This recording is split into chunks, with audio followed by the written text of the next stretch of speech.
a career transition, what I believe was really the beginning of my conscious awakening. And I left clinical medicine, went to business school in Atlanta at Emory University. I started a healthcare company and then ended up being a healthcare equity investment analyst for a couple of years. And in that time frame, I had I called my formal conscious awakening, where I really, really woke up, but I was too afraid to stop working and get off the bandwagon, get off the hamster wheel. Didn't know how my conscious work could support me. And so I didn't do it. And I was just afraid. I was afraid to kind of break out or what it would look like. Then the best thing ever happened to me. I got fired from my investment job. I went through a layoff, and my employer gave me a severance package. And I told myself, I said, you know what? I'm not going to be afraid. I'm going to do what I am here to do. And I knew that I was going to write a book about my out-of-body experiences. And so I went about doing that. And then Susan Nicholas.org was born out of that, and the Human Consciousness Consortium. And now I've written 2 books and have a speaking platform. I have an energy healing practice. I'm starting a podcast, and, just really moving my business forward. Some private coaching clients. So it's been working out. It hasn't been easy, as you likely know. I still do some healthcare consulting work to support me as I'm growing my business. But it's all in all, I can't complain. It feels really good to finally be in my purpose. Interesting. You mentioned the books. What are the books that you wrote? So my first book is The Duality of Being. I actually have a copy of it. It's available on Amazon and, just around the world in, digital format. I'm working with a book distributor to get my book into physical stores in 2020. And, knock on wood, that's already started. So I'd like to see my book. Congratulations. Thank you. Just, in airports, physical bookstores, so people can look at it if they're on their, if they're experiencing their own conscious awakening or having their own types of questions about purpose. And that book is listed on Amazon, you said? It is. Okay. It is. And I'll have a link in the description to make it easier for you to find that book. Thank you. And what is that book about? So The Duality of Being, the subtitle is Perspectives from Multidimensional Travel. And really what this is about is about my experience waking up consciously, but then more than that, what I've learned from it. And what I learned is, I think having my conscious awakening changed my perspective on the totality of human existence. Not just my own life, but just of all of our lives and what we are doing here. And I thought I'd become calm inside. I was not unwell in myself before my conscious awakening. I didn't want to exist any longer. I was woefully sad. I was carrying a lot more weight. Wow. And through my conscious awakening, I've literally let all of that go. I used to have chronic back pain. I had a autoimmune kind of hives type reaction called angioedema. And I carried that stuff with me for 20 years. I was just unwell. I just never felt good. I was sad all the time, just woefully depressed at times. And now I feel free. I don't have a better word than I just feel free, just incredibly free. And I've lightened up, myself, my vibration. And imagine, now that I work with energy clients, I have an energy practice, I realize that many people are also having their own challenges with their purpose and why they are here and questioning, especially in midlife. And I've met many people that, have been able to go on living or to find something deeper within themselves when we've worked together. And so I think it's just very valuable. I think we're at a critical time on the planet where many people are waking up, and there are people that are on the, I call it the 11th life path, and kind of coming into their spiritual work from whatever wherever they were before. I mean, people have we've been doing all kinds of work, so to speak, to pay the bills. And not many of us are transitioning into our soul work. And I'm one of those people. And I came from a very, I trained as a surgeon. I came from a very clinical background. I was a, investor for a while, just very much about the facts and numbers and algorithms and the way of doing things. And now I'm more so into the realm of consciousness, where all of that really falls to the wayside, and it gets back to the core of our essence of our beingness, about waking up and then finding what it is, what we are to do on the planet, how we are to serve humanity. Mm-hmm. Interesting. You mentioned more people are awakening. What is your definition of that? Because everybody has a little bit of their own definition of the awakening. For me, what it means to wake up is to, on a very, very fundamental, like basic level, I believe to wake up to is to wake up to a conscious awareness, to have awareness that you're more than a physical person, you're more than a physical body, that you're infinitely more than that. And then what is the more? Like, there's the you that you see in the mirror each day. I call it the shell of you, or I say we're wearing a costume, but the essence of us is energy. And that has been neglected. I know in my training as a doctor, the soul of you is like unspeakable. It's never addressed. It's ignored. Wow. It's marginalized. And if there's not a physical test with a physical result of some objective kind of measure that is, true or false, then you're well. Even though you can be suffering on a very deep soul level. And we don't have tests for your emotional, your spiritual well-being. And because we don't have a test for it, we don't know how to measure it, and thus it doesn't exist. And I disagree with that on a very fundamental, basic level, that the body is just, a shell. It's our physical embodiment, just allows us to have experiences in a third dimensional world. It's what allows us to move around and to experience a third dimensional earth environment. And it's wonderful and miraculous, and has its own magnificence, but it's also very limited from the perspective of energy. I mean, I think about the visual light, the light spectrum, and then what part of that is visible. It's just a sliver of visible light, and that's what we can see. But the whole spectrum exists. And we know enough about that to say, oh yeah, there's a huge spectrum of light, but what is visible to us is just a sliver in our physical form. And I say that about the physical body. Like this physical body, it's like the tip of the iceberg. It's just a sliver of the totality of existence.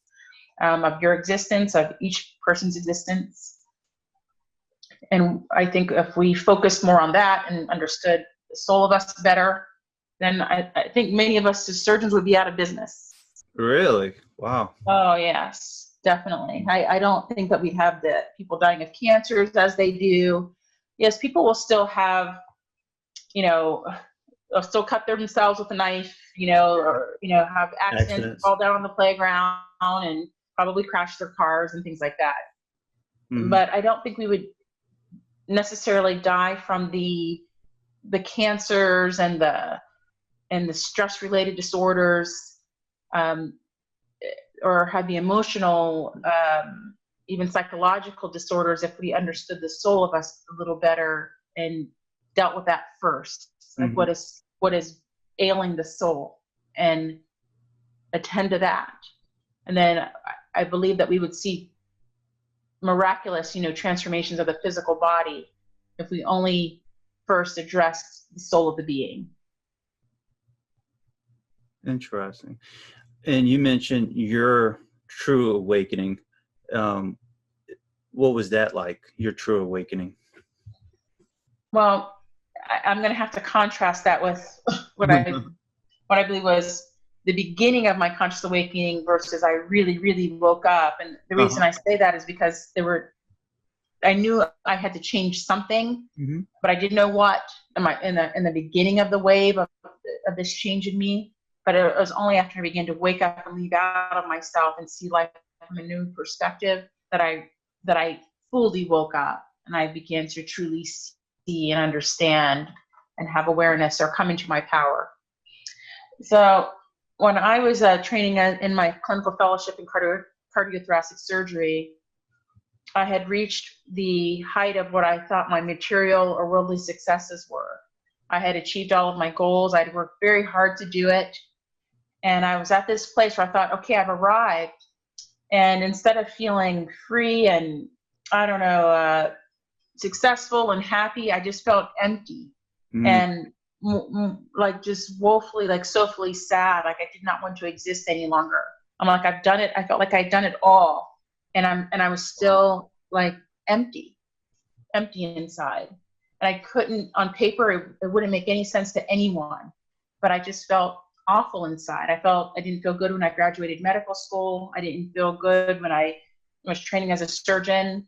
And I made excuses thinking, well, everyone must feel this way when you're doing something very difficult. You're at the beginning of your career. You're low on the totem pole. This is how it feels.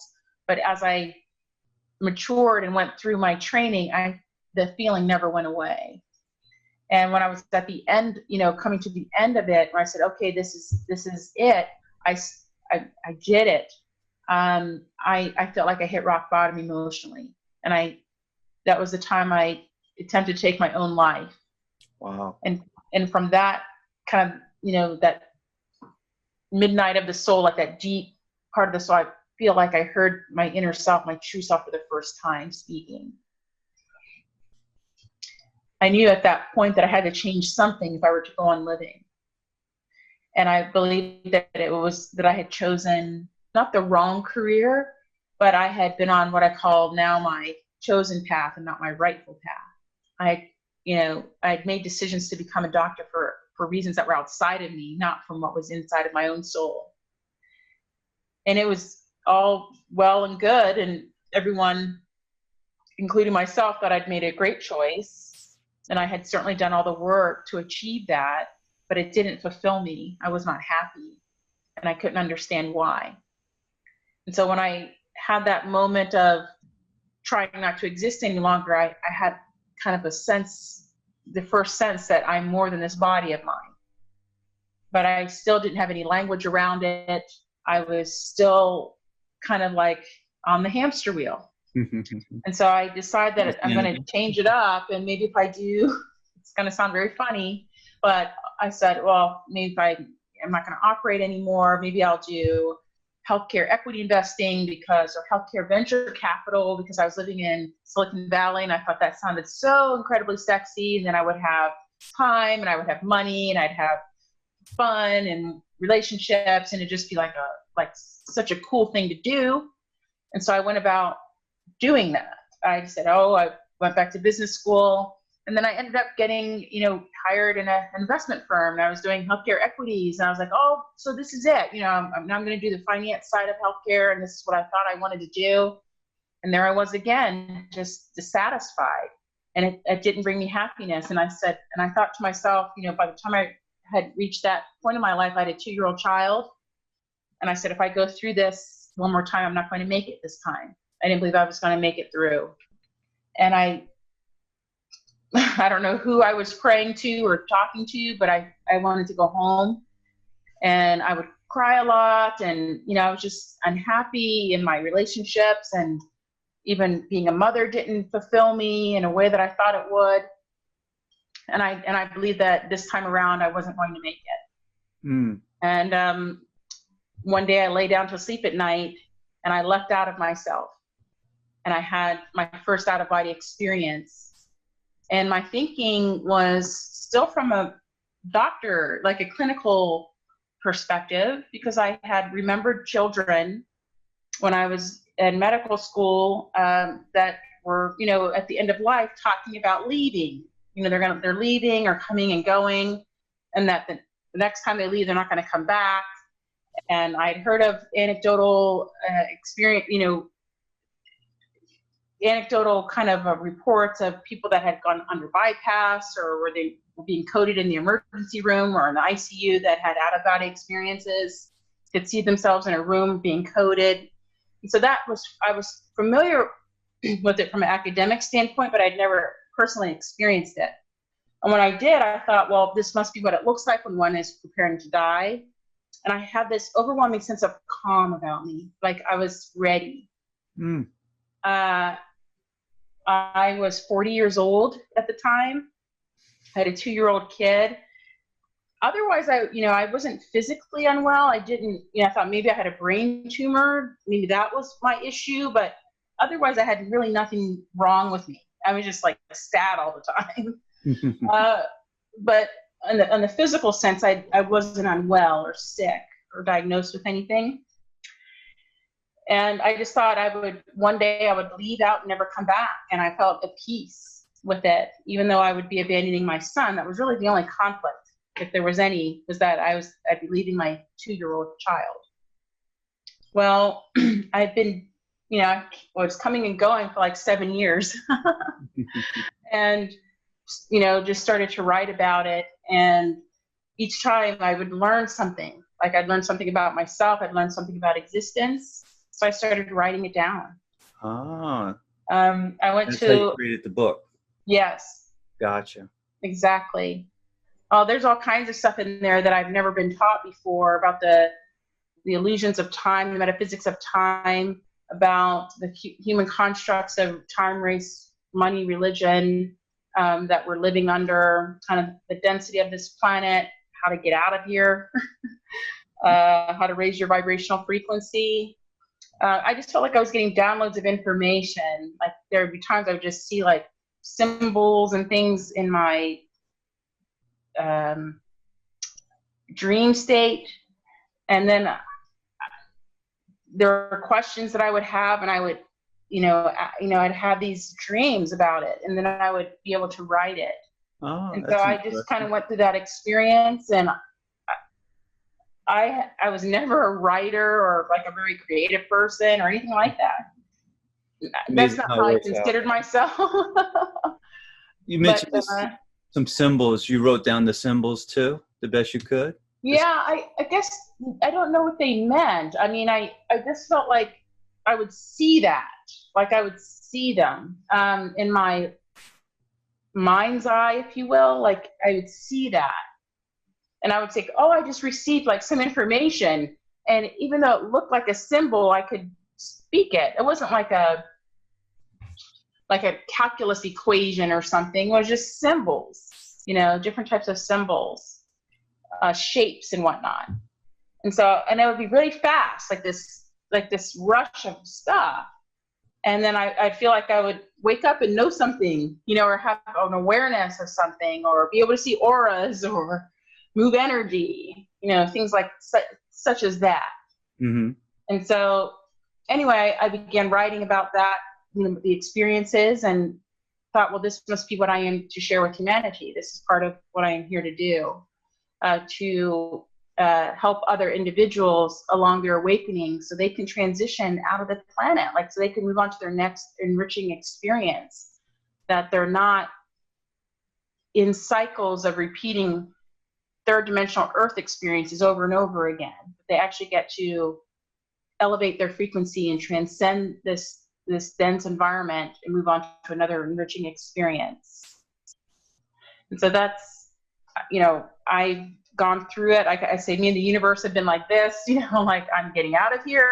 So I've been going through a lot of experiences to transform a lot of dense energy, a lot of dense ancestral energy, my own energy. And now I'm very quiet in my mind and feel very free and not trying to create karma or craziness that's going to keep me here energetically. Mm-hmm.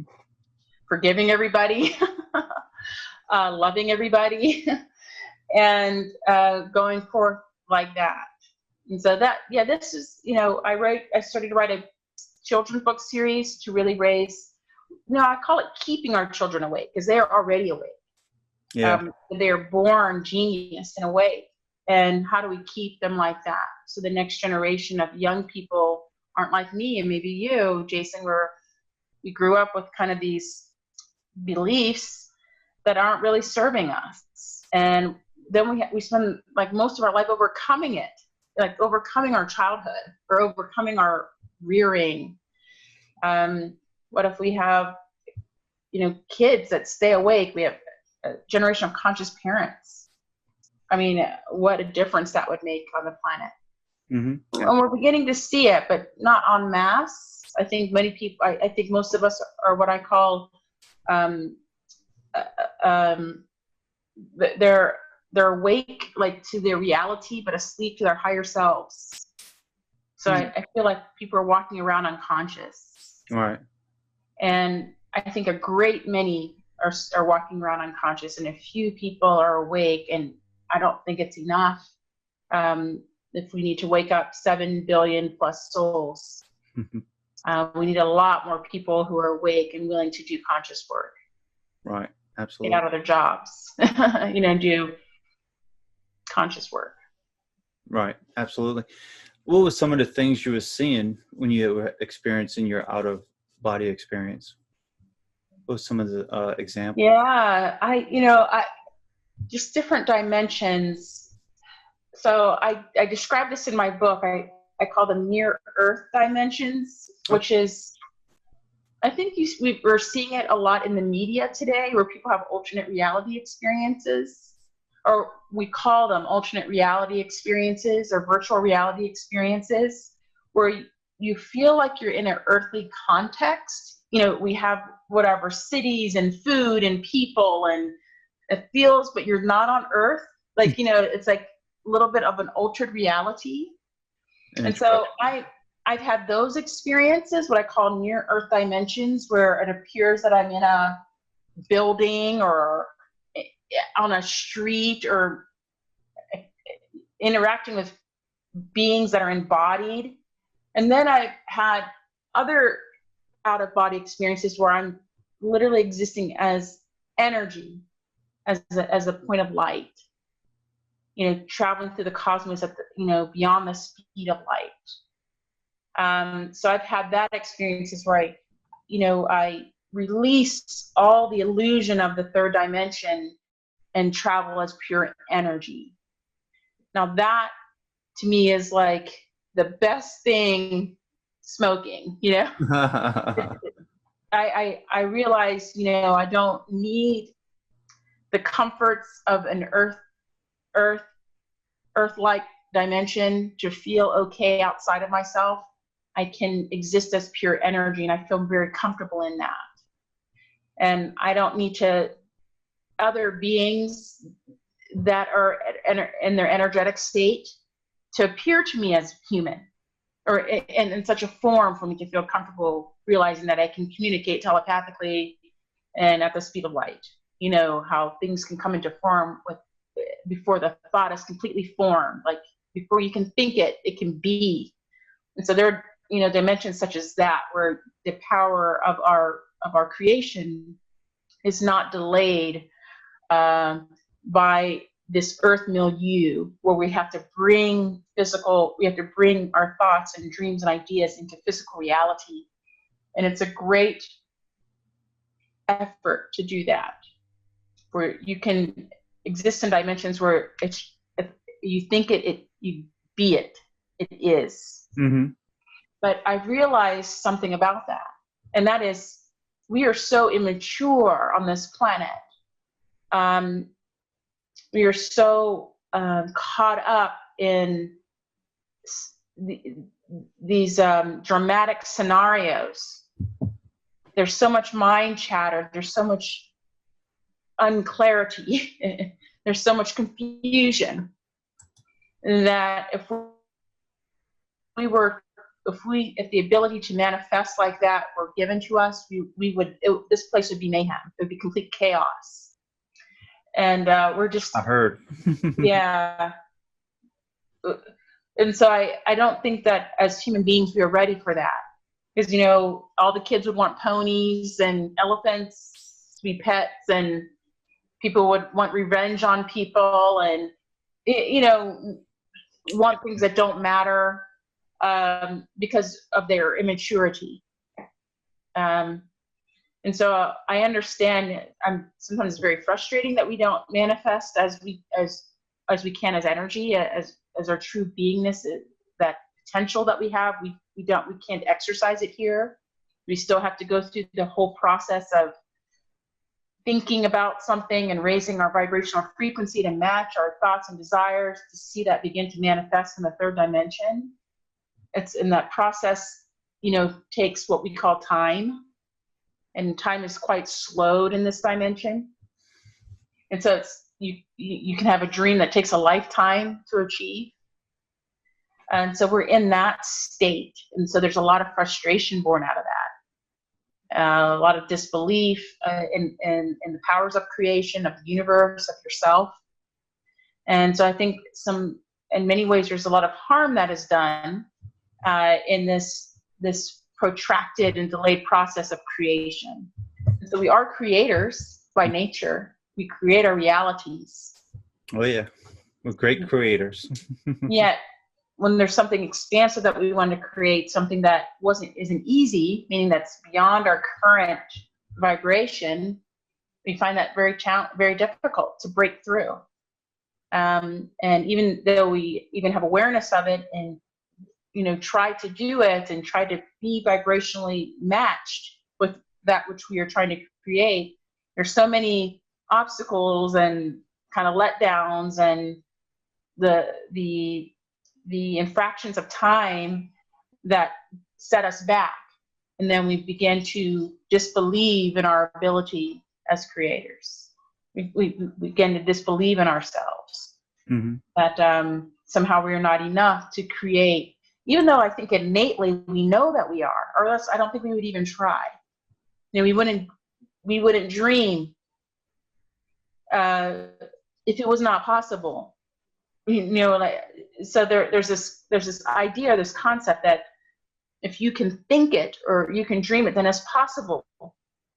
And so I think innately we know that. If we have a dream, we're like, oh my gosh, we can do this. We believe that we can do it. But then we go through the process of creation. Usually we're creating out of a place of desperation, a place of frustration, a place of anger. Mm-hmm. And then we see frustrating, anger-provoking realities manifest because we are not taught how to manifest, how to create from a place of joy, of love, of trust in the universe. Right, absolutely. Does your book go into that? It does. I like some of the things that you did to better yourself, like you had the experiences, you wrote that down, and then it seems like you turned your life around in a way. Exactly. And your book goes into like how you did that as well. Sure. I think my process really started with acknowledging that I'm more than a body, mm-hmm. and tapping in to my higher self. And really that takes a couple things. It takes creating a relationship with yourself. We think we're really good at creating relationships with other people, but many of us cannot stand to be with ourselves. We don't like ourselves very much. That's interesting. And we try to distract ourselves with all types of entertainment and noise and music and things like that. So we don't hear ourselves. We never hear ourselves, our true selves. We know that we have an intuition or feelings about things, but we don't trust it, or we're told or educated or conditioned not to trust ourselves. And so we're all a mess inside. We're all pretty confused and going about life kind of what I call settling for the default condition, where we're manifesting from this lower energy place and wondering why our reality sucks and why things look the way that they do. We're not achieving what we want, or our dreams are not realized. And so for me, my journey began with this idea of saying, oh my gosh, I am more than myself, but who is this person, or who is this being that is me, and beginning to accept that. And then I think step 2 is really how to be quiet in my mind, how to, stop the chatter, the ego. You have any advice on how to mind do that? that's in service to the body and to the third dimension, that tries to keep you from harm's way and from repeating things and recognizing things and being fearful, to quiet that. I call it taming it, taming the mind. Not that I get rid of it, but I know how to deal with all the grievances and all the kind of the broken record that's going on inside. How to stop. I call it just like lifting the needle, how do you stop that? Right. And that is a place of, I call it the process of introspection, of what these feelings are and what they're trying to show you. And one thing that I learned that I think is quite valuable on my conscious journey is that our feelings, they are meant to be felt, and we have them for a reason. And that is, these feelings at the very core of them are energy. And that, if we look at the very first law of thermodynamics, we understand that energy is not created nor destroyed, but it is transformed. And so if these feelings of our energy at its core, then they are beckoning to be transformed. Mm-hmm. And I was kind of like a culprit number 1 in stuffing down my feelings and not dealing with them. And so I had a lifetime of grievances, of unchecked feelings, of untransformed, unelevated feelings floating around in me, that held me back. And when I say held me back, from living, from happiness, from fulfillment. And I learned how to transform those feelings. And that's actually one of the tenets of my speaking platform, about transforming feelings. That was the first speaking platform that I created, because I realized how vitally important it is to be able to look at feelings, identify what they are, from where are they from, and to transform, to finally release them, so that you can be free of it. And a lot of that transformation is of fears, of grievances, of past pains, of betrayals, whatever it is, past abuses, and how to transform that energy into something higher, or that be a forgiveness, of acceptance, or an exalted perception. Or sometimes that transformation is to love, even if it's love of yourself, self-love, or, enoughness. And so that, speaking those things sound simple, but they took quite a amount of time to do. Right. And a lot of dedicated practice, to where I can now be quiet inside and have a conversation with myself, not the mind, but my true, my higher self. And so when there's a question, it's not me looking through the internet for the answers, or asking my friends, or, searching on LinkedIn, or who knows the answers. I got to go within myself. That's the first person that I consult with is me. Interesting. You mentioned your mind. How do you do that? What's your best advice on how to quiet the mind and connect to your higher self? What do you do? First, it's an acknowledgement of a higher self. So I got past that. Okay. And then now that I acknowledge that I'm more than this physical body, and that my higher self is actually all-knowing, that it is I am the universe incarnate. We all are. That the answers are always within you. So I think, one of the things that I used to believe is that the answers were outside of me. I didn't know the answer. And so I go about searching for the answer. Even if I was yelling it at the top of my lungs, what WTF? What is this about, or what's going on? I believe that the answer was not within me, that it had to be outside of me. And so I began, now every question goes to myself first. And the way that I quieted my mind, I went through a process of every feeling, every thought, every grievance that came through. I would stop it and I would say, okay, I hear you. What is this? I would say to my mind's voice. Interesting. And I recognized that the chatter, that noise, that voice in our head is not the higher self. The higher self is the listener of that voice, of that chatter. Mm. And so I began to listen to it and begin to address it from a higher place of, you know, of awareness. Literally, it's a place of awareness. And I would say, okay, what is this about?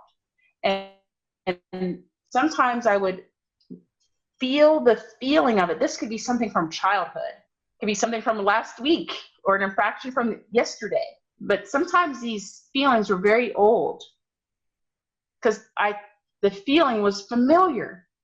It wasn't like a new feeling. It was old. I was like, oh, here it is again. You know, like I would have those kind of expressions, like, here we go again, meaning that I had experienced it over and over again and I never knew what to do with it. Sometimes I would be reduced to screaming, you know, or throwing some type of little mini temper tantrum, or sometimes I would go quiet and feel depressed, or like I called myself in a funk. Mm-hmm. I'd go into some state, never knowing how to deal with the emotion, with the feeling that was inside of me. I could never name it, or I could never put my finger on it. I just had the feeling, and here it was again. And when I started to recognize that, wait a second, these feelings are energy, and I started to make these, you know, connections with energy, I realized that it was the reason I kept feeling it again is because I hadn't transformed it. I hadn't learned anything from it. I didn't get the lesson. I didn't get the point. And then, so I began asking for the lesson. And I'd say, well, what is this about? I'd have that conversation with myself, knowing that there's a higher me that knows the answer. Even if I couldn't hear it immediately, I would be shown it in some way. And then I would have this like realization, like, oh, you know, like it would come to me. And then I would feel like a shift, like it. And I tell you, there's a secret about these feelings of ours, Jason. And that once the feeling is transformed, once it is acknowledged and transformed, it no longer has to be felt. So once I acknowledged the feeling, got to the root of it with the conversation with my higher self, this is like all an inside job, then I could transform. I'd have an understanding or an awareness, or I'd forgive somebody, or I'd forgive myself, like energetically. I'd be like, you know what, I have a higher understanding. I'd see myself in the role and how I was playing, like the role I was playing in whatever the situation, even if I thought it was someone else's fault. And I started to look at myself.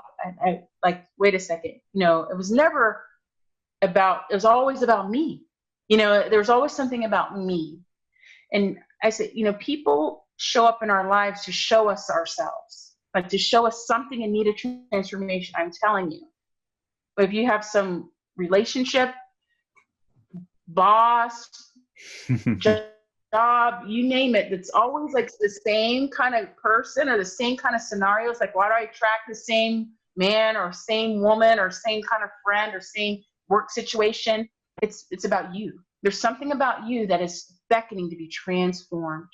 It is showing, and life has this spectacular way of showing you over and over and over again something that you were meant to overcome or transform about yourself. Usually it's something about lack of self-worth, some fear, some antiquated belief that you're carrying. That's what it's, and it'll show you every time. And so I began to see scenarios that look different, like different time of my life, different circumstances, but it felt the same. Like I was like, damn it. You know, it felt like shitty all over again. Like that feeling, I'd feel it again. And then I realized this was like another elaborate scenario to show me something, but what? And so sometimes I would ask, what? What is this? Or I'd recognize the pattern. I was like, you know what? I've seen this over and over and over again. the most difficult one was money patterns. Oh. See the same situation where, and it was usually around not having enough of it, or the timing was off, or I would be owed money, and it would always take 3 months to get my money, or two, it would be always some scenario. I was like, what is this? Why is it like this? Why am I seeing this over and over again?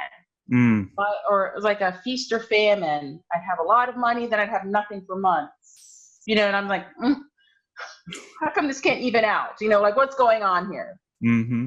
And so I began investigating, like having this like introspection. And someone told me once, they said, anytime you have a money problem, it is never about the money.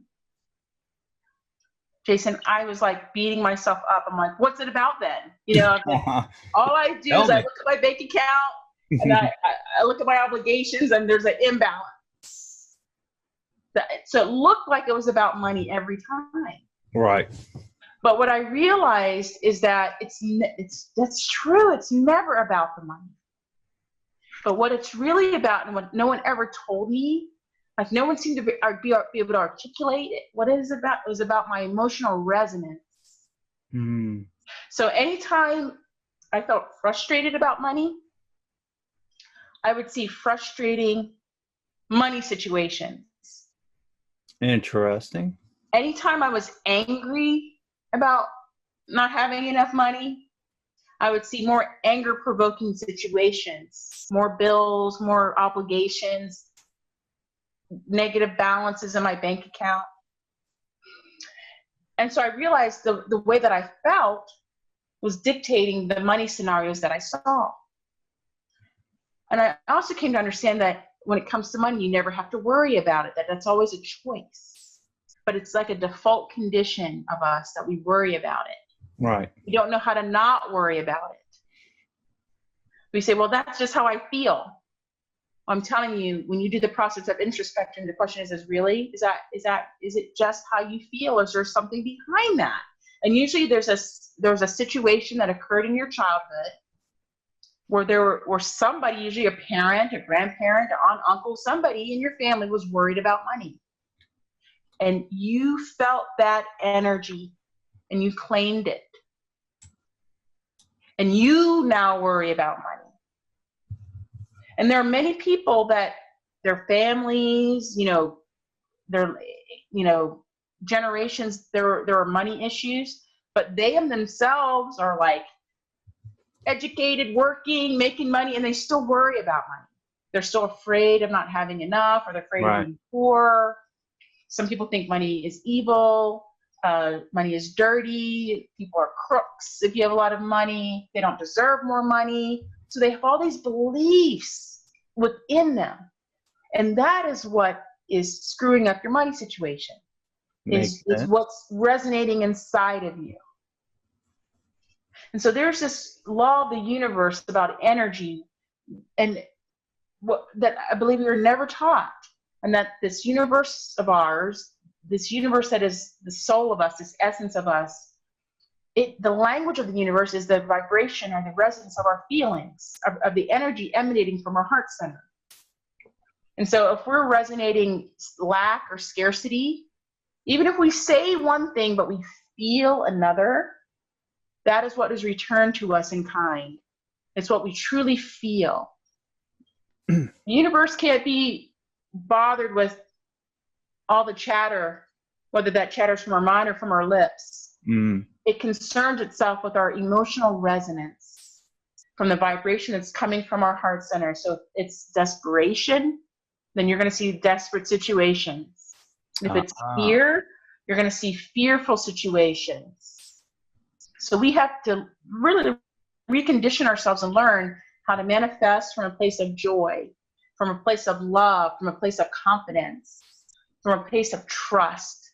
Right. That the universe has my back, doesn't want me to fail, and that there is an energy of money, and that this energy of money shows up in ways that we don't think about money, but it's the energy, it's the essence, like the soul of money. So just like we have a physical being and an energetic self. There's physical money and the energy of money. And there's this energy really governs the flow of it in our lives. And so we have to trust that money's limitless. It's unlimited. Yeah. There are trillions and trillions and trillions and trillions of dollars. And you're like, well, why won't a few rain on me? And then anytime you're asking that question, you have to look within yourself. Given that there are trillions, we know there are. Right.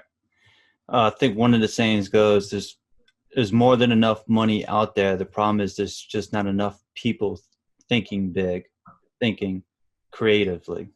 Exactly.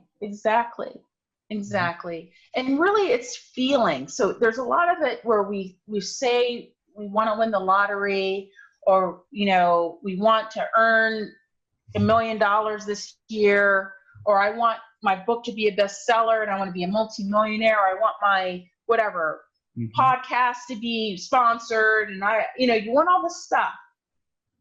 But inside, if there's a feeling that you're not worthy or you don't deserve it, some people have imposter syndrome, thinking that they're not good enough in some way, then they don't achieve that which they think or say that they want. And there's a language of this universe, and there's a language that the frequency of money likes to hear. It likes to have you manifest from a place of joy and trust, of confidence, knowing that the energy of money hears you. Mm-hmm. But it also likes to be spoken to in the present tense, like I am, not I want or I need, because then you're speaking you're speaking need into your universe, or more things to want, or more needy. And so you have to just stop all that, really edit our language and say, I have X amount of dollars, I have this many customers, I have this experience. Mm-hmm. Put it like that to the universe. Put it like that to this energy of money. Not what you need or want, because you get more and more things to need and want. But it's like speaking your future into the present. I am purchasing, my dream home for $1.4 million, June 15th, 2020. That's what I'm talking about. Not, I hope I have enough money and how am I going to do it? Or I have no idea how I'm going to get the money. Because when you do that, that's the energy that you're putting out, of not knowing, of confusion, right. Not knowing where the money's coming from. You don't have to know where the money's coming from, but just know that it's available, that it is there. The universe can produce $1.4 million before you bat an eyelash.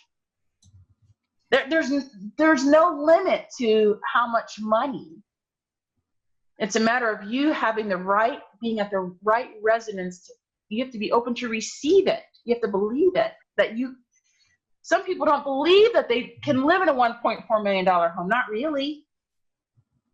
They'll never go look at it. They'll see a for sale sign and they'll say, oh, that's too expensive for me. Instead of saying, that's for me. Perception. Yeah. they literally will, oh, that's too rich for my blood. Oh, I can't afford it. That's what people, even if they dream it, like they think, oh, how awesome that would be, in their heart, that's what they're saying. Or that's the dialogue that's going on within them. Right. That they're not good enough, or only rich people do that, or rich people are pigs, or they're liars, or they're cheats. And then they never get to achieve that. They would love to live in that house. You bring up an interesting point. If you say rich people are pigs, then that means you would never become rich, because if you did, then you'd be a pig too, or you'd be a dirty. Some people have all kinds of language around money, and it's a reflection of how they really feel about it, about a belief. Mm-hmm. And if you're holding that belief, you cannot fool the universe and say, oh yeah, I'm going to tell you that I'm worthy, but I feel unworthy. I feel small or unimportant, or I feel like I'm not deserving. And so I just, there's a lot of fake it till you make it type of talk out there. But when it comes to you, your future, your money, you can't fake what you're putting out to the energy of all things. Right. Absolutely. And so you must, and it takes practice, because it's easy to fall back, especially like I said, in this third dimension. It's very dense. There's a time construct that we're in, where I might, like, for a moment have this high energy, like I know this is possible, I feel good today, and then something happens, right? My car breaks down, the babysitter cancels, I get a tax bill, something happens, and then I'm back kind of swirling the drain on my energy, and I feel like crap. And then I start just believing that anything's and so there's all those types of things. And there's a way to see that. There's a way to perceive it and say, oh, okay, what's this about? This, or how do we react to it? Mm-hmm. Like, we're very reactionary, like something goes wrong. I need new tires. Oh, my transmission blows, or this happens. First thing that happens, usually you start getting pissed off, and you start, fear starts going everywhere. You start denying this and that, and we get into this, like, kind of this cycle of almost self-sabotage. We have to get out of that and look at it from a higher perspective. From stuff happens because that's how you believe. That's what you believe in. You have those expectations. Right. Even if they're covert, you don't think that you do, they're within you. Like most people say, I knew it. Like something will happen and it's not going to be what they want. We have this way of manifesting that which we do not want very effectively. And they'll say, I knew that would happen. And where did that come from? We don't realize that we're creating these scenarios. Right. You create your reality. Yeah. Mm-hmm. I have a 10-year-old son now, and he'll say, oh, Mommy, what would happen if I went to jail? I said, don't even start that. I said, we have this wonderful, miraculous power of creating that which we do not want by speaking that into reality. So don't do it. I said, only put your energy toward what you do want, not what you don't want to happen. I said, oh yeah, I never want to go to jail, or I never want to, don't even speak it. Speak what you do want. And leave it like that. Just stop yourself. Because we do have a tendency to manifest that which we don't want. And I notice it in myself. I'll say, oh, I don't want to,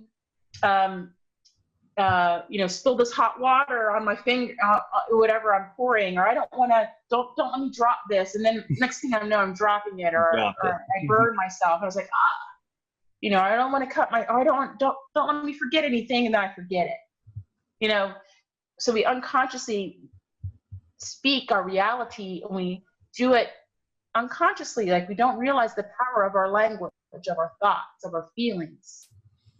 And we need to transform those into the highest resonance. And it's not like that life is not going to show you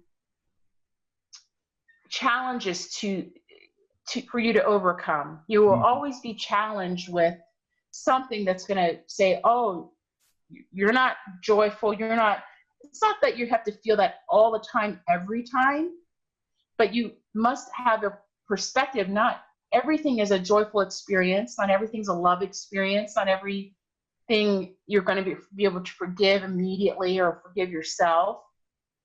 But the idea is that you begin to have that introspective dialogue and to transform your feelings. And sometimes you say, okay, I understand it. Maybe I don't agree with it, but I begin to see. And then I call it living life as an observer, where you're not reactionary about what's happening. You say, okay, this happened, and then you move on. Yes, I I was driving my car and the battery died all of a sudden, and then my tire blew. Okay, let's move on.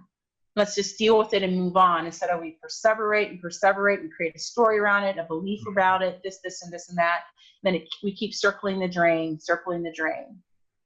Absolutely. But I really think it's about this introspection and this higher awareness of self and the power that is within you.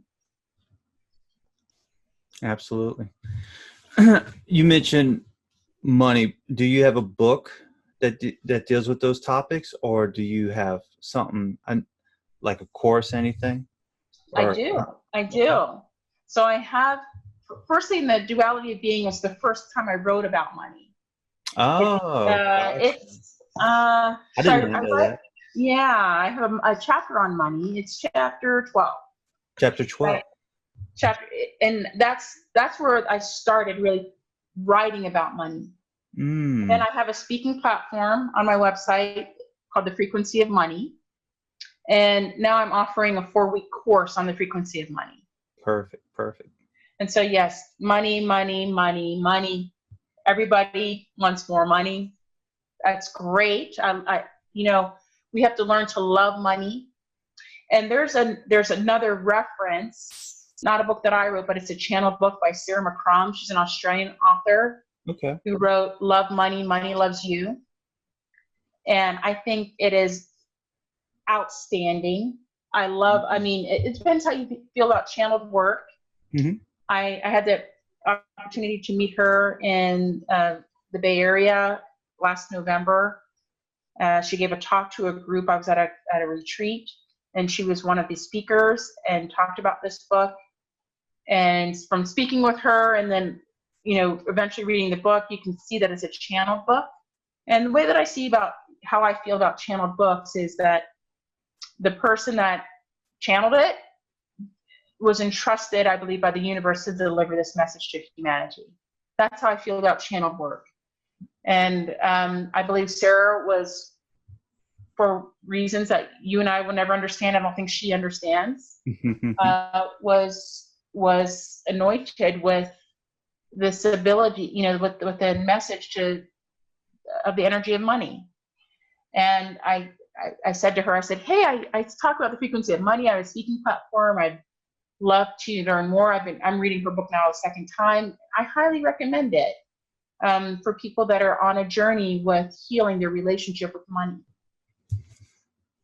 So definitely. And I created this 4-week course really to look at the belief systems that need to be transformed around money, how we speak to money, right? How we speak about it, how we speak to it, and really how we raise our energetic frequency toward worthiness, toward enoughness, to receive all the money that we desire. Right. So it's not about, all the financial system and this and that. This is getting to this, like the soul of money. And really it's healing the soul of you. That is how your money situation is transformed. And, one of the things that I talk about is that when you are communicating with this energy of money, first you must acknowledge and believe that it exists. But when we do, the energy of money works in many, many ways. It's not just, these large sums of cash in your bank account out of the blue, that kind of stuff. Yes, that's possible. Anything is possible with the energy of money. But the idea is that it'll show up to you as more customers. It'll show up as opportunities, as ideas, yes, as different ways for you to grow your business or start something new, innovation, whatever it is that will fulfill your money request. And so we must not be lazy when it comes to the energy of money and throw away opportunities or say we are too busy. Opportunities. Yeah, because that is a way to fulfill your request for more and more and more money. And the idea is that you must trust this energy, trust that it is benevolent. Just like I say, there's a question that we all must ask ourselves, and is that, are we living in a benevolent universe? Does this universe want you to live your best life? Is it in service to your highest good? And if we can accept that we are in fact in the benevolent universe, and it doesn't want to crush me, doesn't want to, betray me or leave me out in the cold, that it has and always will support you. I mean, many of us know that we should have been out on our butts a few times, but we've lived through it, even if it was difficult. So somehow something has your back. And this is the benevolence of the universe, that it wants you to exist. That just think of the complexity and the energy that it takes to raise up a human being. And why would that be squandered and just wasted? So I think we are all here for a higher purpose, and that this universe that we are all a part of, that we are of, wants you to live your best life, to come into your purpose, to wake up, to do what it is you're here to do on the planet, to serve humanity in some meaningful way, to serve yourself. And in that understanding, or in that belief that we are part of something greater that wants us to succeed, that there are some rules, some laws of this universe that we must learn and address. And a lot of it, I say there's a great deal of unlearning that comes with conscious awareness.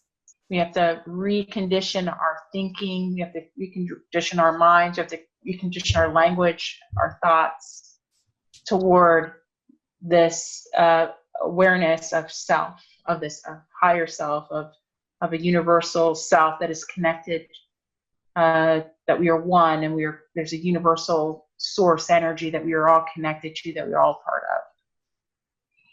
And once we begin to do that, we can, I think, fulfill all of our dreams. Have all of our dreams truly come true, because we'll know how to manifest from a place of joy and of trust in the universe. Interesting. Yeah, when I talk to people about money, it's kind of like, well, you want more money, but what do you want to put your energy into? It's that exchange of energy. You have to focus on creating something. You're just not going to get it, but you have to focus on what you want to create and what you develop that into, that will create you that type of money that you're looking for. Exactly. So it's not, if you're, laying on your couch, flipping through the Housewives of Orange County, you're probably not going to have your money desires fulfilled, because what are you giving back? Like, what is it that you are doing to serve humanity? In whatever way you do it, it can be selling a chicken sandwich. It doesn't matter. How are you doing it?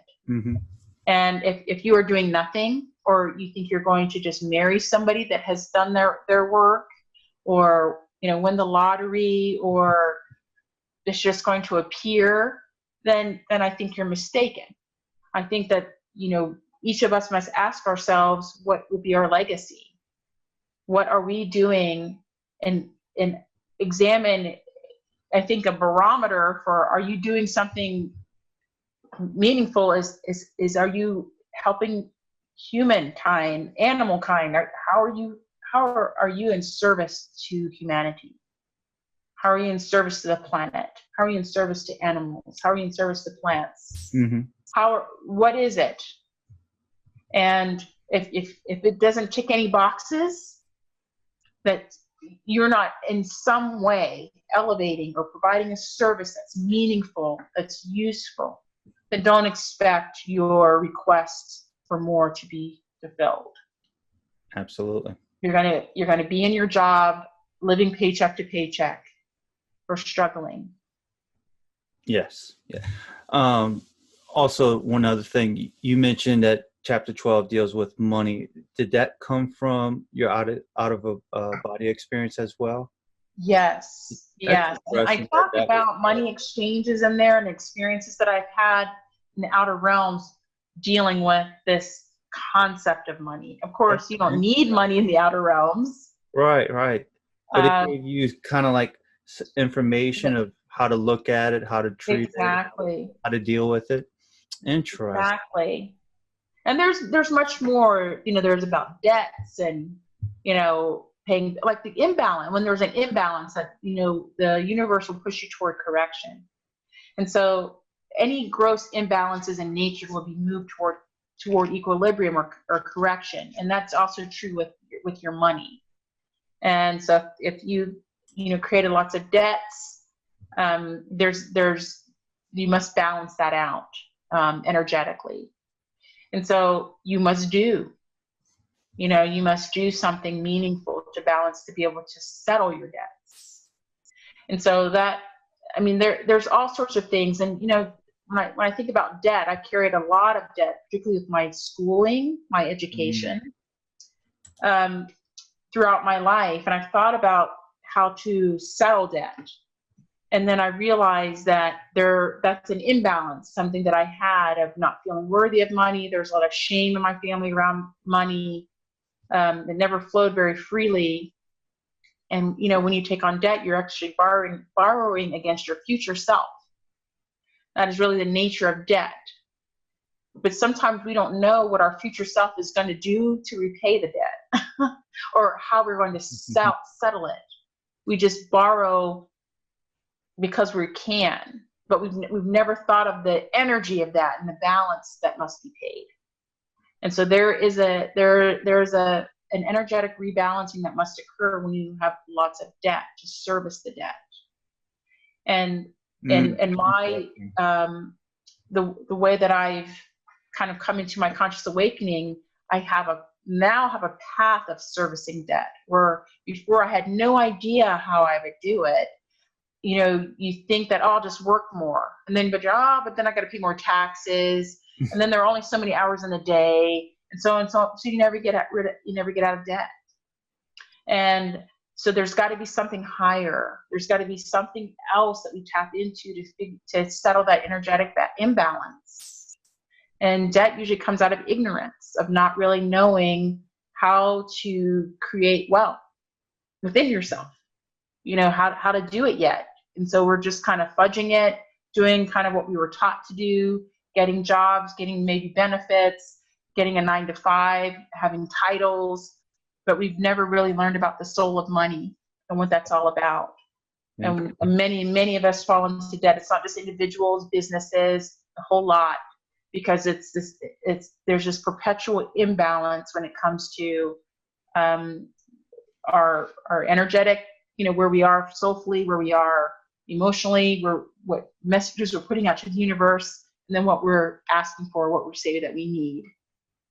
And until that balance is in harmony, you'll continue to have, deficits and debts versus wealth creation, or the energetic flow of money in a way that can settle that or ease that. Wow. That's interesting that's in your book. That's pretty cool. Does your book talk about anything else? Yeah. We talk about from birth to death, relationships, love, intimacy, balance, the body, sleep, your purpose. Oh my gosh, it goes on and on. I talk about the constructs of time, the illusion of time, and how we measure time, and kind of how to think about that from out of this third dimension, where the time construct dissipates, and that there is no time, that the only time is now. So I go through that construct of time. There's some about physics in there. Talk about kind of the energy of everything. And so I talk about the earth itself going through its own ascension. Now, so if there's you a lot could of stuff explain that a little bit, people love that part. Right. So this planet is living and has its own unique consciousness. So they, just think of everything that the earth provides us, and in what instance do we know of something that's not living that creates life, right? So this is a living planet. It's a conscious planet, has its own celestial, supreme consciousness. Mm-hmm. And this planet is ascending into this fifth dimension. And many awake people understand that the planet is in a place of transition right now, just like we are. We're on a path of ascension. Whether or not we make it or not is another thing. But there's the energy grid on this planet. You know, there's an energetic grid to allow for this ascension. Just like the core of us, there's energy. The core of this planet is energetic, and it is making its own ascension. And we are being called to raise our vibrational frequency to help this planet along its ascension, because we are part of the planet as well. Yes, we're energetic, but we have physical bodies that are born onto this planet of carbon-based cells, of the substance of this planet. And so we are of it. We're not just to be taking it and raping it and disregarding it, but we are of this planet, and we are here to help it along its ascension. And so the more of us that wake up, the more of us that are conscious about how we treat the planet, that we recognize it as a supreme energy of a celestial, like a colossal energy that is trying to make its own ascension out of this dense third milieu. Now, I come to understand that the fifth dimensional Earth is already in existence, but many of us do not resonate the requisite frequency to visit this fifth dimensional Earth yet, or to see it, or to experience it. But it can be experienced. And some of us will not transcend this third dimension.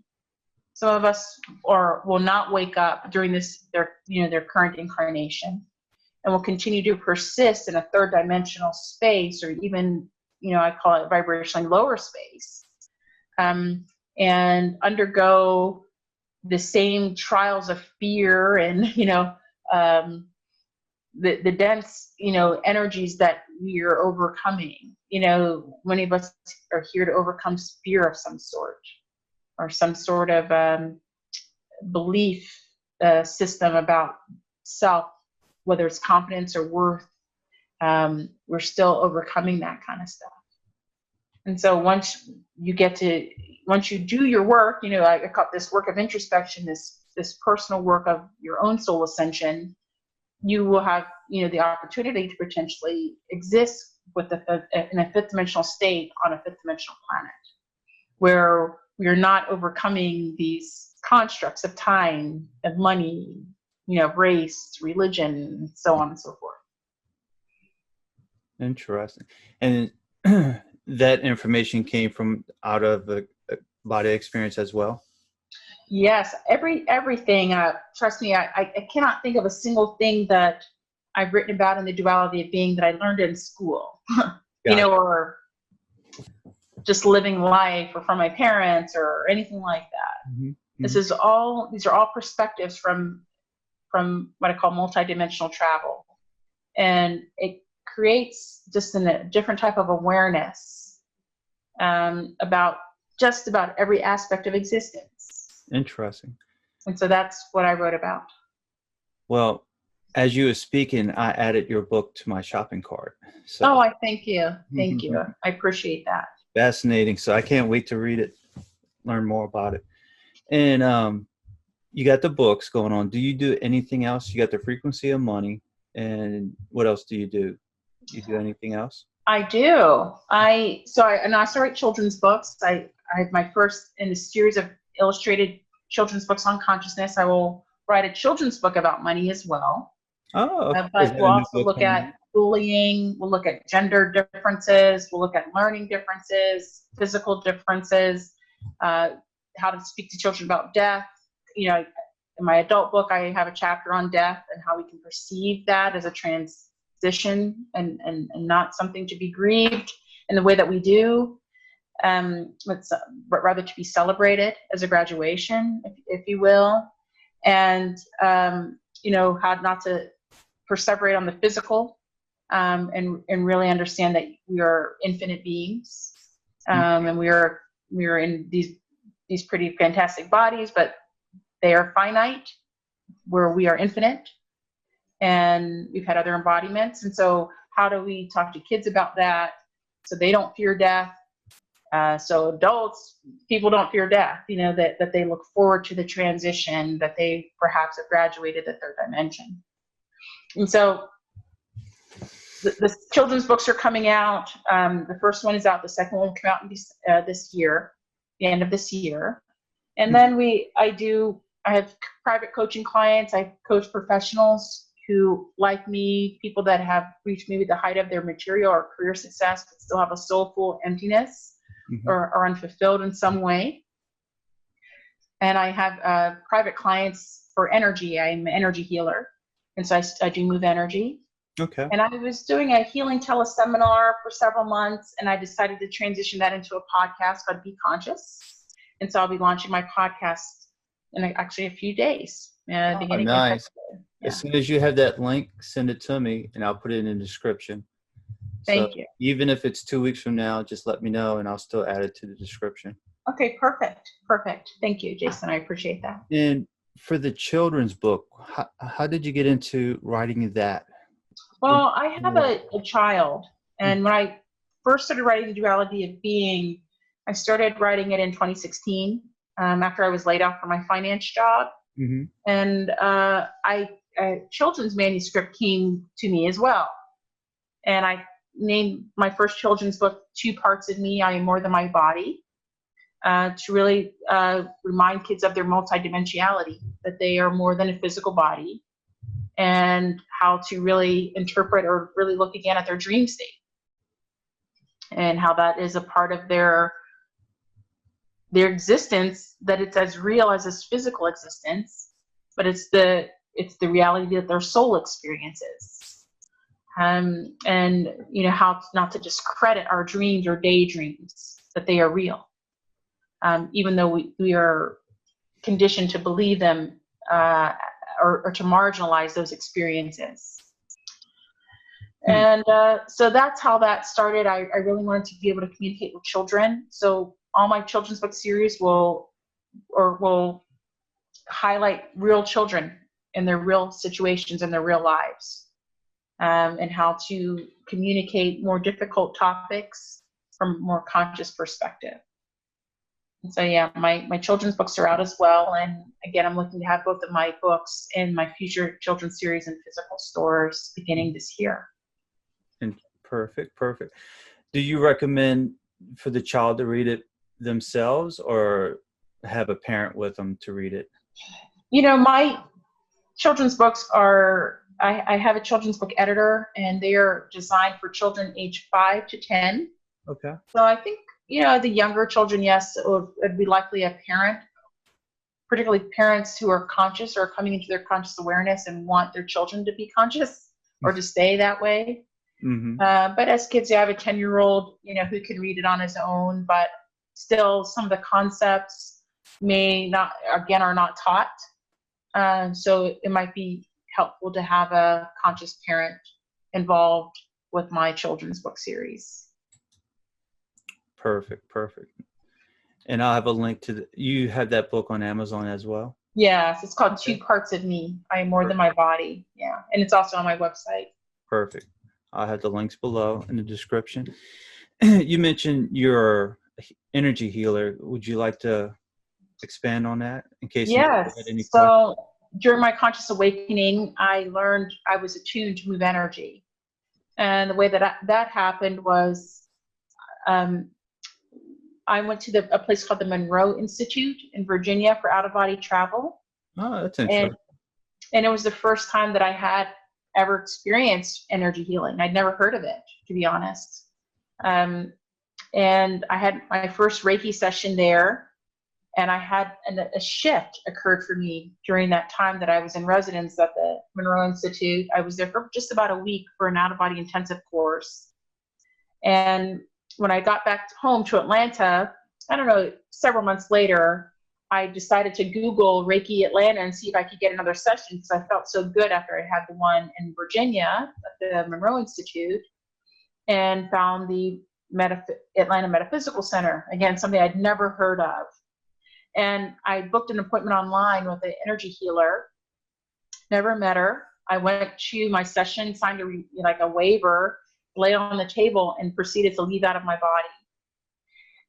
When I left, I was used to leaving at that point, but I had no idea that the healer could tell. Like I didn't know what the energy healer felt. I just knew that I was out of there, and I felt like my usual. I felt incredibly free. So like an out of body experience, yeah, there? I just left. Like I felt I could feel my energy leave, and I was like, yes, you know, I love it. I love leaving out. Well, the healer, she did my session, and she rang this bell and said, when I came to, I didn't realize it, but I had all these stones in my hands, on my feet, all over me. And she told me not to move. And she went out of the room and came back with a cup of water and was visibly shaking. And she said, I need to talk to you. And so she took all these stones off of me and told me to sit up and sit at this little desk that was in the room. And she said, I don't know how to tell you this, but she said, when I was doing your session, I thought I lost you on the table, and I didn't know how to get you back. And so she said, I have moved energy for 25 years, and I've never met an energy like yours. And she described it. She said, it's ancient. She described it as ancient. Ooh. And so I said, you know, and I said, oh, you shouldn't worry. So I told her that I knew how to leave out of my body, kind of this awakening that I had, and that I'd gone to the Monroe Institute, like this whole thing, this whole story. And she said to me, she said, if I ever wanted to learn to move energy, she would teach me. And at the time I was like, oh, well, I got a kid, I got this, you know, like I was too busy, you know, I was too busy. But eventually I got my attunements over a couple of years, and she attuned me to move energy. And so now I also move energy, but I do it in a way that I believe is different from my master, the person who attuned me, and I communicate telepathically with the soul. So I can hear the soul of the person. And many people in my energy practice see their ancestors, or, you know, have their own out-of-body experiences. They feel like a dissociation from themselves. Some people feel fear in that, and they try to hold on and not leave, but they feel themselves leave, or they can feel multiple hands on them. They feel, that's how they feel, that there's multiple people working on them, or multiple energies there. Some of them feel pain leaving out of parts of their body. Some people see past loved ones or relatives and things like that they need to make closure with. And so it's a very deep, soulful healing. It's not, well, I can't say what it is not, but it is a transformative experience. And I think it comes from, I tap into this universal substrate of healing love energy. And I call myself a conduit for this energy. But I also can connect with the soul of the person. And so I have energy clients around the world. Wow. I have clients in Denmark and Norway and Amsterdam and California down the street. You know, it doesn't matter. There are no limits. I always say energy is not bound, you know, by geography, time, or space. Mm-hmm. It is infinite. And that is how I connect, you know, when I heal my son and other children. I have a children's practice. Like some people ask me to heal their pets when I'm seeing them. So I'll do pet, you know, animal Reiki, and I do it on adults. So it's part of what I believe was my true healing power, even though as a young person, I thought it was being a medical doctor. But now I realize where my true power is, and it's in healing what I call the soul. Interesting. And you can do this in person or over distance. Yeah. It doesn't matter. Gotcha. So I tend to do mine over the phone. Mm-hmm. The reason I like to do it that way is it allows the person that I am, my client, to have privacy. And so when I move energy, I have, you know, make sure that you can lie down comfortably. You can be in your bed, you can be on the couch, wherever you want to be, where you're comfortable. And I don't like to view my clients because I want them to feel that they can move or do whatever. Outside of my view, the real focus is the energy. And all I say is required is to be open to receive. And then I'll make a connection with the soul of the person. And it you know, this energy is infinite. It does not matter where you are geographically on the planet. Right. And so, yeah, I have an international healing practice. I also an international speaking practice. My next speaking engagement is in Cairo, Egypt, March 4th and 5th. That's interesting. Yeah. Thank you.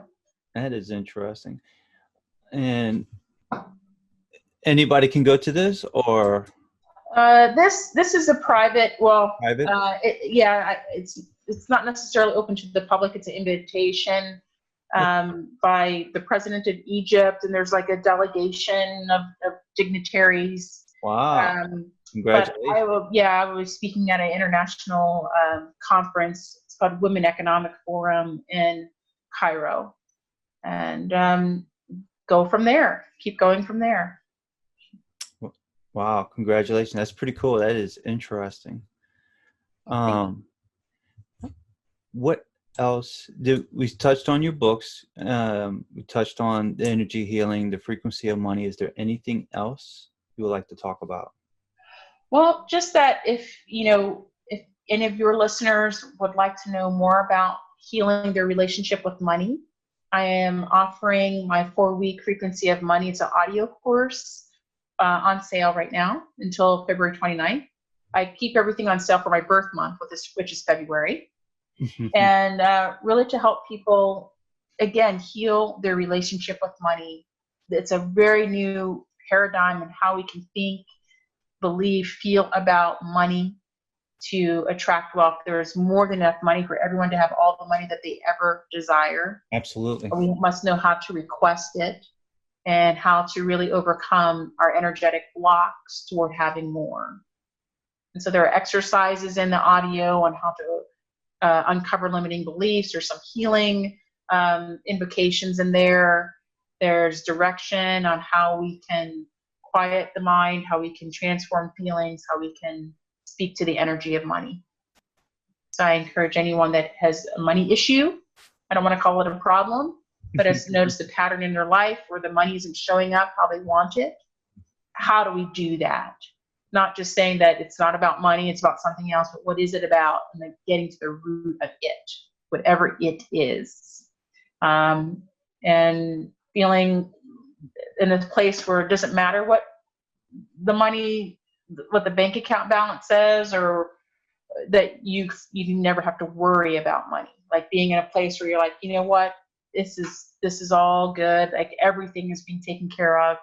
And if it's not, then I begin to do that process of introspection and saying, well, what is it that I need to learn? What is it do I need to forgive? What is it I need to transform to alleviate this feeling of not having enough, or this recurring scenario of not having enough? So I believe that I will speak and write about this energy of money until I am no more, because it is so vitally important to all of our existence to have a really happy existence, to really love money and let it love you back. Absolutely. Absolutely. Interesting. Fascinating. Thank you. And then what makes it interesting is that you got majority of your information from being out of body experience. Yeah, that's right. More interesting because it's a different point of view. Yes. So. Yeah, I said most of us have heard of a bird's eye point of view, and I said, well, imagine having a point of view from the cosmos. Wow. Being able to look at this planet from a different space and from really a different energetic space, and then coming back into your physical self, knowing things that you can't possibly comprehend from where it comes. It just comes from a vastness of universal knowledge that each of us has the capacity to tap into, only if we allow it and elevate our frequency to do such. Interesting. For the one thing that was been on my mind, especially when you said that when you was with the Reiki energy healer, and you mentioned she said that it felt ancient. Yes. Felt ancient. The thought that came in my mind is like it would be interesting if you ever had a QHHT session, like a past life regression. So that would be interesting. Dolores Cannon used to do. Yeah, I'm familiar with, well, I was familiar with her work. I've read a few of Dolores Cannon's books. And I actually went to a QHHT, like someone that was trained in her system. But I wasn't able to be regressed, but at least by this one practitioner. Maybe I could be by someone else. I'm not sure. But what I have learned about myself from being out of body is that I have been a multidimensional traveler. That is innately who I am. I've been asked when I've been out, how do I find my way around dimensions? And I just seem to know my way around. And I didn't understand how I would know that. No one ever, people are surprised to see me, or energies are surprised to see me show up, knowing that I have a physical form on Earth, that I can arrive in different dimensions or exist as a point of light. And I, have learned about myself that this is the nature of my being, that I have been a traveler, this type of being with this type of energy into kind of eternally, and that this is this incarnation, this current incarnation of mine was really a call from the universe for light beings, or for beings to come to help this planet make the ascension. And many of us came in waves, as you probably know, to help this planet. And now I understand why I came for many years. I forgot why I came here, and now I remember. Interesting. And there might have been a reason why you weren't regressed. Usually there's a reason for everything, but maybe you're already going off into the cosmos already. So, but when you started talking about all that, it's like, wow, that would be interesting. I'm pretty sure you got some interesting things going on. In your past lives. Yeah, I would be interested to know. About my other physical incarnations, but it's been a while since I've been incarnated. So I'm not a recent incarnate of Earth. I know that. That's amazing that you know that too. Oh yeah. I think so too. I've learned a lot about myself. From other healers, from other psychics and intuitives have also told me such things. Gotcha. Astrologers. I've just heard different types of things about myself, and then I've also come to know myself, and realize it was difficult at times to come back to this body. I didn't always want to. I didn't want to make the commitment to be here. It just seemed so much more fun being out of here, or so much more like free, More freedom. Yeah. That's what Dent says they will say. The Dent energy. But yeah, I will complete my term here, and do my conscious work, do what I am to do here. I think if everyone woke up consciously and then wanted to immediately leave out of here, we would get nowhere. Interesting. Interesting points. Fascinating. Wow. A lot of great information. So was there anything that you wanted to talk about that we did not talk about? Yeah, if I could ask, how did you get into this work that you're doing? What part? The interviewing? The yes. YouTube? Well, let's see. It started with Dolores Cannon as well, but before that, it dealt with, I kind of had like my little awakening in a way. I always felt like there was something more out there, like something was out there. And I remember telling it to Karen, and Karen was like, what is it? I said, I don't know. If I knew, I would tell you. So I said, I don't know what it is. And then I was always fascinated with Atlantis. And then I was watching Ancient Aliens, and an episode came on and where they were talking about the crystal skulls. And then they were talking about, how they're you know, made a long time ago. Maybe it was ETs, maybe it was this, maybe it was made by machines, maybe it's a hoax, maybe it's fake. And so, you know, Karen was like, well, here, I have a book on it. And she brought me, I don't have it here, but it was like a thick book. And I was like, you read that whole book? And she's like, no, I never read. I just read half of it. And so I started reading it, and then it was interesting. They were talking about how the crystal skulls were a part of the Atlantean culture, and maybe Lemuria as well, and that they were very powerful and contain a lot of knowledge and energy. So I'm like, okay, caught my interest. And then I was a big fan of Edgar Cayce as well. And I bought a couple of his books, and then he started talking about Atlantis. So I'm like, okay, this is interesting. So here it is again, it's coming up again. And then the information that was coming through was just fascinating. You know, you think Atlantis was just like basic communities, just, you know, people in stone buildings and, you know, farming, and called it a day. No, it was a lot more advanced than that. And then Edgar Cayce and that Crystal Skull book said that how advanced Atlantis was, that, you know, they had machines, they had technology, they had healing technology. Matter of fact, their healing technology was so much more advanced than ours. In my mind, I'm like, no way. I was like, there's no way. I was like, we got x-rays, we got this, we got that, you know, but that's kind of like what we need now. But back then they didn't need all that, because they kind of had that intuitive sense, that psychic sense, and, you know, the crystals, and more command of the elements. Yeah. They understood light, energy, and sound, and they knew right. how to tackle all that stuff. And they had their technology as well. So I was like, okay, now I'm really interested in finding out more. So I read the rest of his book, and it was just getting more and more interesting as I was reading it. And then after that, I'm like, I started wanting to know more. So I found another book online, read that book, and then it was pretty good. It was interesting. It caught my interest a little bit more. And then after that, I was on YouTube, and I'm like, let me see what they got on YouTube.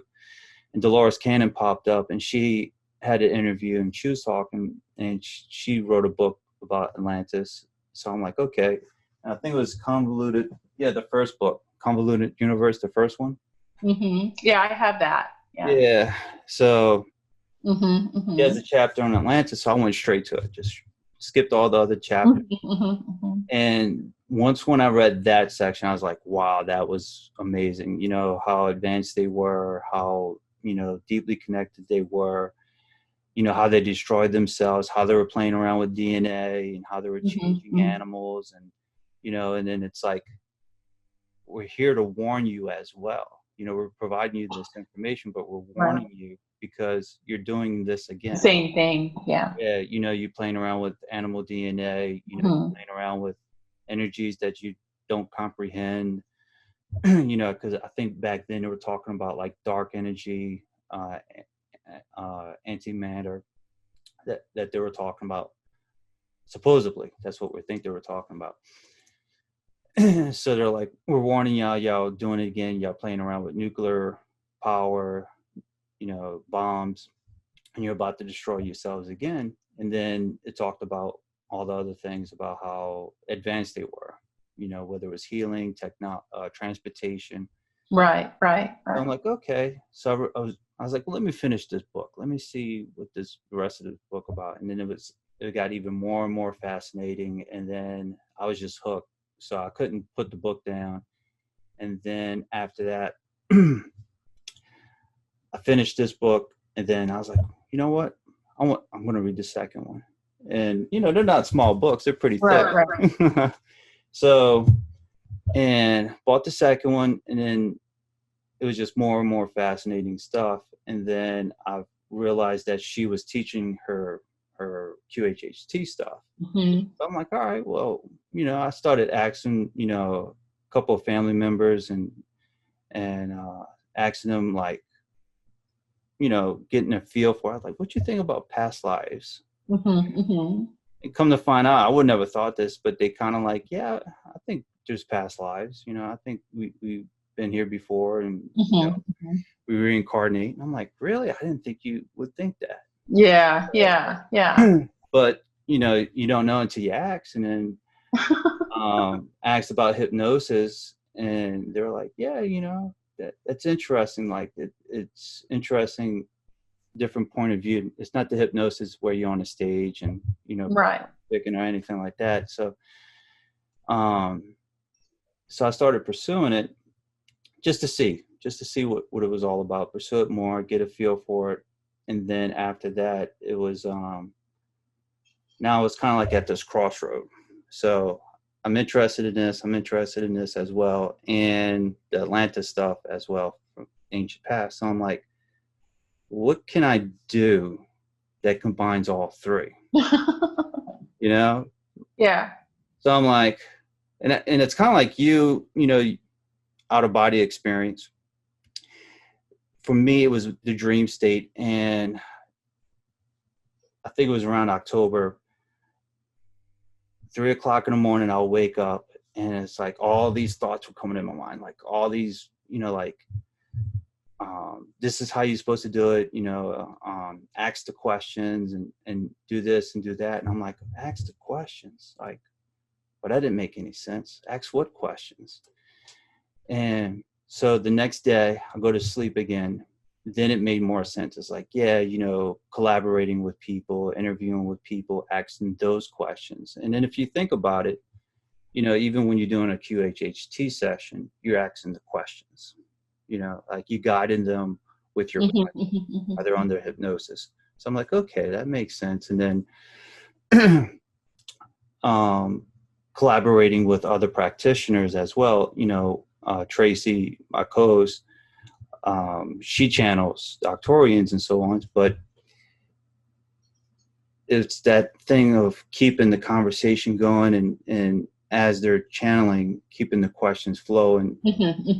Because, you know, sometimes you're watching a certain video and you're like, man, I wish they would have went back and talked about that a little bit more. Yeah. You know, like you brought up this little part, but you know what, circle back to that, elaborate on that part. So I'm like, okay. And then, you know, I own another YouTube channel called Work to Invest, where it's like, it's deals with money as well, but also like investing in your health, investing in your yeah. So I'm like doing those video collaborations and asking the questions. And then, so after that, I'm like, okay, now I kind of understand what to do and how to go move forward. I got it. But now what do I do now? You know, how do I pursue this next step, you know? And Wednesday morning, it just hit me like a pile of books just hit me. It was like, you're going to do this. You're going to, you know, send out these type of emails. You're going to send out these type of requests. And I'm like, okay. And that same morning, I sent out something to the Facebook group that I'm part of and said, hey, I had this on my mind. This is what I want to do. I don't know if anybody's interested, but if you are, let me know. This is kind of like what I want to do in the future. So I got like 5 or 6 people to respond back, and all of them were like very excited. All of them were interested. I'm like, okay, this is going to work. This is. And then an opportunity came up where the person, Tracy, that does the channeling, she's like, yeah, you want to do this every week? And I'm like, really? So I'm like, all right, cool. Sold. Yeah. I'm like, yeah, that's easy for me. So next thing you know, it's just all of it was just coming into place. And then, you know, with me being new in this, you know, this video format, and I was like, oh man, I gotta be on video. I was like, I don't know about that. You know, I don't want to be on video, but you know, I just said, just do it. And it's kind of like how we're talking about what you're willing to put your energy into to receive something good from it. So I was like, I'm just going to do it. Whatever happens, happens. So I'm going to create. And how long have you been doing it now? For this channel, it will be almost a year in February. Oh wow. Okay. So for this channel, it will be a year. Now the other two channels are a little bit older, because I started those first. That was where my interest was. I thought this, you know, I was like, wow, this is what I really want to do. But I was like, you know what, I kind of want to do all three.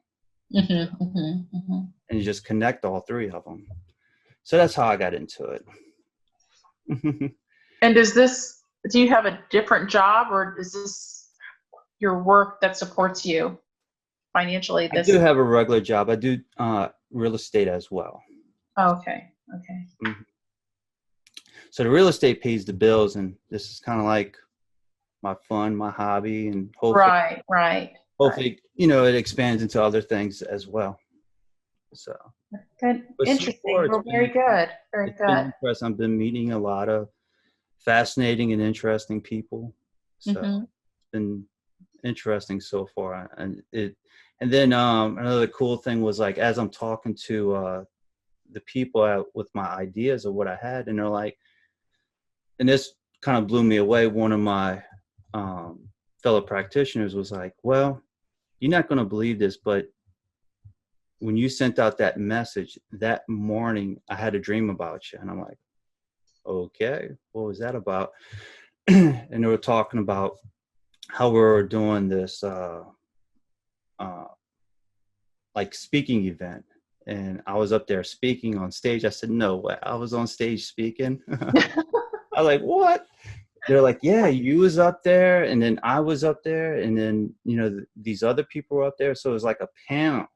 Yeah. And we were up there, and you was first. I was like, oh, I was first? I was like, so she goes, but don't worry, it was in the future. It was a long, and it was something like we had to describe how we knew things and why we knew them. And then kind of like that was like the topic. And when she told me that, and I'm like, oh, okay, this is pretty cool. So, but yep, that's the history in a nutshell. All right. Well, wonderful. All right. If anything changes in the future, if you have any updates of anything new coming out, you know, let me know. We could do another video collaboration, get back together. So, your other book as well. If you, when that other book is out and you would like to speak about it and talk about it, let me know. Will do. Thank you so much. We'll do another video. Okay. Thank you. All right. Well, thank you very much. Thank you for coming on. Thank you for having me, Jason. Not have a great evening. You too. You take care. You too. Bye-bye.